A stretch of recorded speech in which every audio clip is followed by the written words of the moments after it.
राम राम जी। कैसे सारे वीडियो ने लाइक शेयर सब्सक्राइब जरूर कर दिया करो। वीडियो देखने तो आओ ही आप लोग, फिर लाइक करने में के थारा गुट्ठा किस्सा है, कर दिया करो। अपना ही प्रतिबिंब अपनी परछाई देखो क्या से क्या है। ये तो प्रेम की बात है, उद्धव बंदगी तेरे बस की नहीं है। उद्धव जी अत्यंत बुद्धिमान थे और समय तो कृष्ण का अनन्य भगत भी मानते थे। कृष्ण जी ने जब ये देखा तो एक दिन उसने बोले कि हे उद्धव, आज अनेक वर्ष हो गए राधा और गोपियों से मिले हुए। तुम वृंदावन जाओ और उन्हें सम्मान पूर्वक यहाँ द्वारके ले आओ। उद्धव जी अनेक उपहार आदि और गोपियों को द्वारिका लेकर आने के लिए रथ आदि लेकर वृंदावन पहुँचे।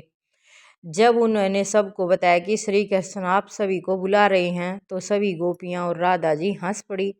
हे उद्धव, तुम अभी भी भक्ति को पहचानते नहीं हो। यदि हमें साक्षात कृष्ण से ही मिलना होता तो वृंदावन से मथुरा ही कितनी दूर है। जब वो मथुरा नरेश थे तब तक कभी उनसे मिलने नहीं गई, तो अब आपने कैसे सोच लिया कि हम इतनी दूर द्वारिका चलेंगे। हम उन्हें सच्ची भक्ति से अवगत कराया था।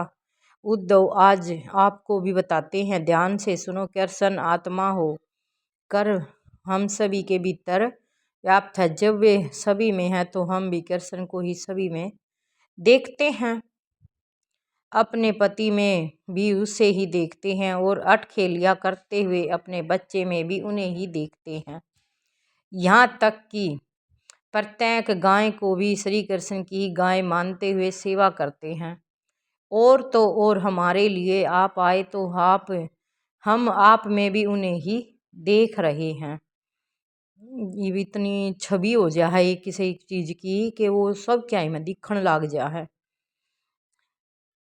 आपको हमें ले जाने का अर्थ यह है कि अब हमारे प्रस्थान का समय हो गया है। समय आ गया है जब ये सभी बूंदे वापस सागर गागर में समा जाएंगी। हमारी वर्षों की तपस्या सफल हुई है। अब आप समय इतने विद्वान हैं, आश्चर्य कि अभी तक आप भक्ति को नहीं समझते।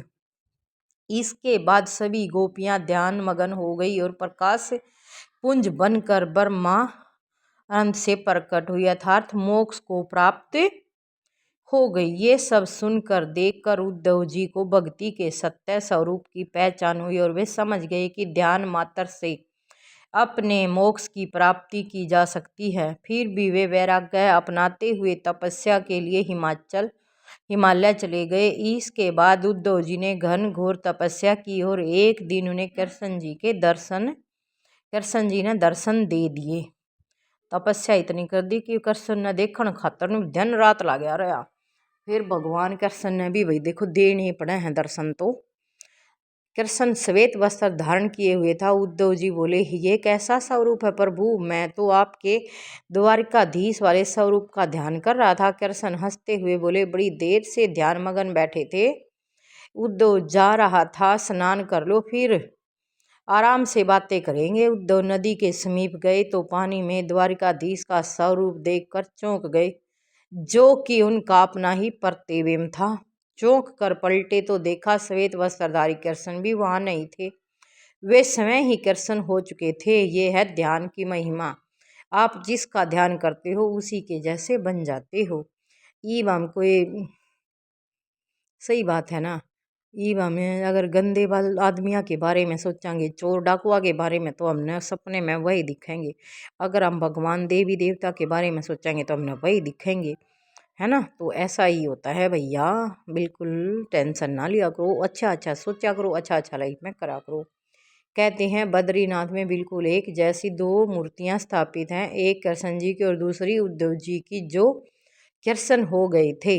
राम राम जी सारा ने। तो वीडियो अच्छी लगी तो वीडियो ने लाइक शेयर सब्सक्राइब जरूर कर दिया करो भाई।